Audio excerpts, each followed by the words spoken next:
Eu faço a seguinte distinção. Primeiro que a liberdade de expressão é uma paixão, é um tema pelo qual eu sou apaixonado. E no Brasil, infelizmente, ela é violada todo dia, Então, você né? falou assim, Todo dia. apaixonado. Sim, Você é o do café sem açúcar. Somos os os psicopatas. psicopatas. Mas é onde ela é violada que ela precisa ser mais regada, né? Então, lutar pela liberdade de expressão num país onde realmente é liberdade de expressão não faz muito sentido. No Brasil, realmente, nós vivemos hoje, não hoje, né? Então, não quero dizer que é do governo Lula, do governo Bolsonaro, do governo Dilma. Nós vivemos historicamente ataques à liberdade de expressão, né? Uhum. Nós tivemos um momento pós-ditadura militar de grande destaque para a liberdade de expressão, com ataques pontuais, mas um respeito maior à liberdade de expressão. Mas infelizmente está havendo aí um aumento de violações à liberdade de expressão, né? E não sou eu quem diz isso. Há estudos de organismos internacionais que mostram que a liberdade de imprensa no Brasil sofre ataques importantes, né? Mas a liberdade de expressão é diferente da liberdade de imprensa, né? Na verdade, a liberdade de expressão é um grande gênero, né? A liberdade de imprensa, a liberdade Não, artística são espécies, elas têm diferenças específicas, mas estão nesse tá dentro da guarda-chuva mesma coisa, que é a né? liberdade de expressão. Mas a distinção que eu faço é o seguinte: eu gosto muito do humor, gosto de estudar humor, e gosto de estudar humor não é como advogado, como teórico. Como eu não sei fazer humor, eu admiro muito quem sabe, né? É algo absolutamente genial. E quando você lê os teóricos do humor, isso fica muito claro, né? Filósofos, sociólogos que estudaram o tema, não existe piada ofensiva. Desculpe, e quando eu digo isso vai vir um monte de hater, não tem nenhum problema.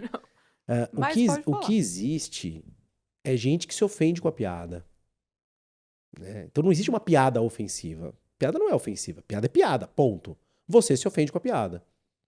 O que existe é piada com mais graça, piada com menos graça ou piada sem a menor graça. Entendeu? Então não existe uma coisa chamada Mas isso piada também é ofensiva. relativo. Pode não ter graça pra você, Claro, como pode ter graça pra outra pessoa. evidentemente, né? Uhum. Agora, eu dou um exemplo, eu gosto sempre de dar esse exemplo. Como eu te disse, eu sou católico, né? E de verdade, né? Vou à missa e tal. É, eu vi, antes de começar o podcast, eu falei uma coisa pessoal pra ele já fez o sinalzinho aqui, eu falei, Ah, católico. sou sim. E aí, por exemplo, eu dou sempre esse exemplo, né? O Porta dos Fundos fez um especial, 2 especiais de Natal. O primeiro eu não lembro se deu polêmica ou não, deve ter dado, mas não como o segundo. O segundo foi uma baita polêmica. E assim, eu vi o script, vi trechos que apareceram nas redes sociais, e eu fiquei muito pé da vida, fiquei puto assim. Falei, poxa, que coisa absurda, que coisa de mau gosto, que coisa grosseira, que coisa sem graça. Agora eu pergunto, eu fiquei puto da vida. Eu tenho legitimidade para processar o Porta dos Fundos? Não tô falando legitimidade processual. Vamos imaginar que eu seja um promotor. Uhum. Eles cometeram algum ato ilícito? Nenhum, zero. Desculpem, né? Então eu tenho conhecidos católicos que dizem, não, cometeram sim. Não, não cometeram não. Não cometeram. Nem tudo que desagrada é ilegal, É né? óbvio que não, né? Ilícito, no caso. É óbvio que não. Uhum. Então o Porta dos Fundos, eles fizeram uma piada que Qual foi a me piada? ofendeu. Não, eles colocavam Jesus em posições, Verdade. questões Lembrei. sexuais, uma série de Uhum. bobagem. Colocavam a Maria, que para nós católicos tem uma importância gigantesca, não é? Uhum. E em situações que seriam humilhantes para nós católicos. Mas é o que eu digo, né? Eles me ofenderam. Eles não fizeram uma piada ofensiva, ponto.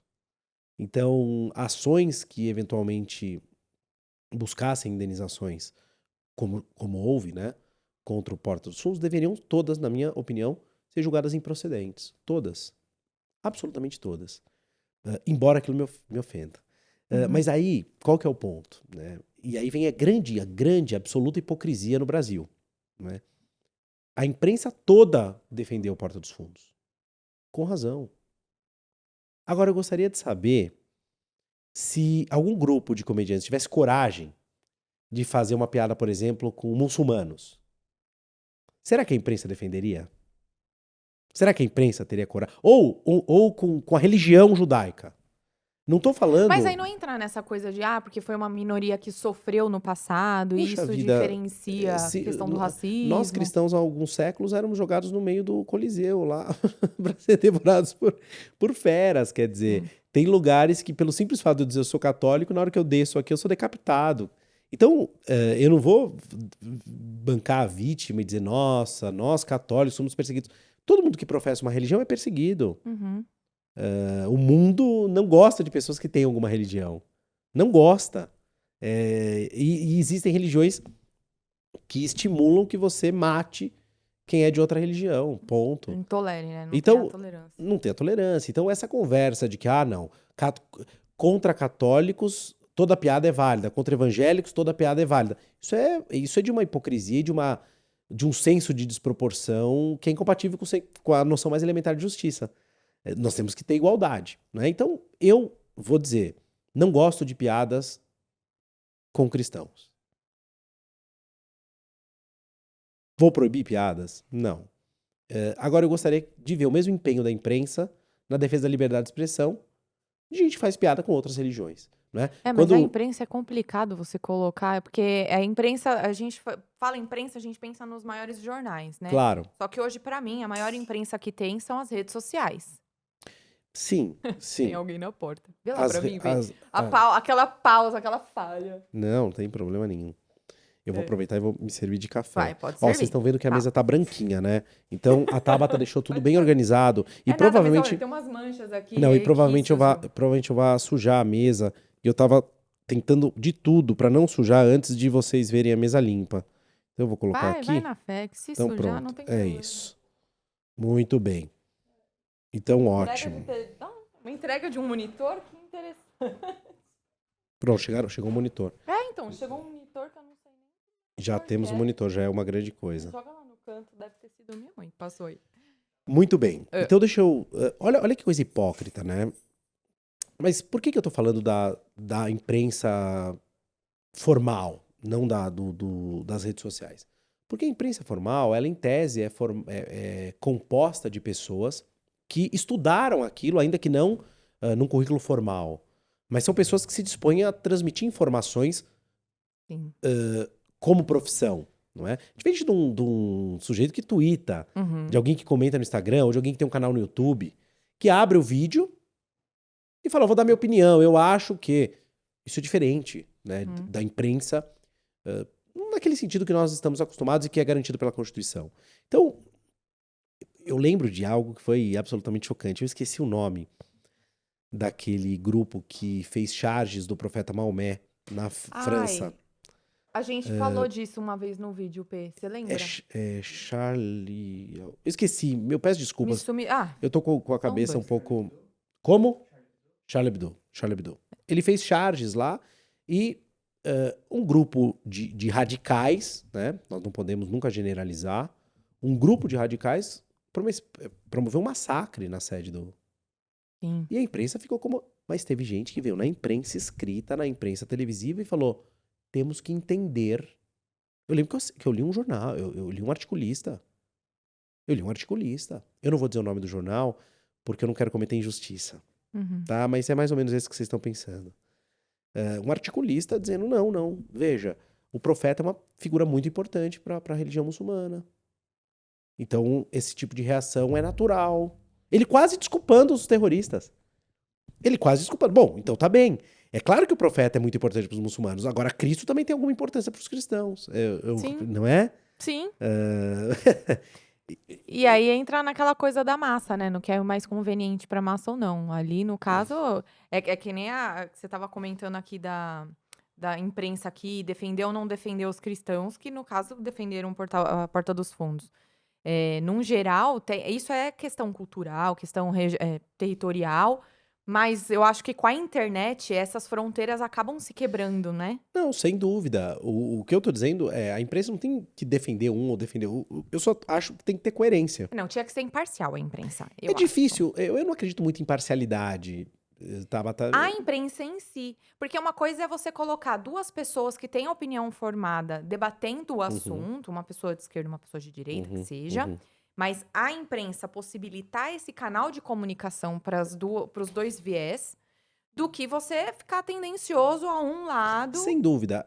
Mas assim, os jornais hoje têm os editoriais, né? Uhum. São a opinião do jornal. E os editoriais acabam por serem enviesados naturalmente, né? Eu acho isso importante. O que me incomoda na imprensa hoje é a narrativa política disfarçada de exposição de fatos.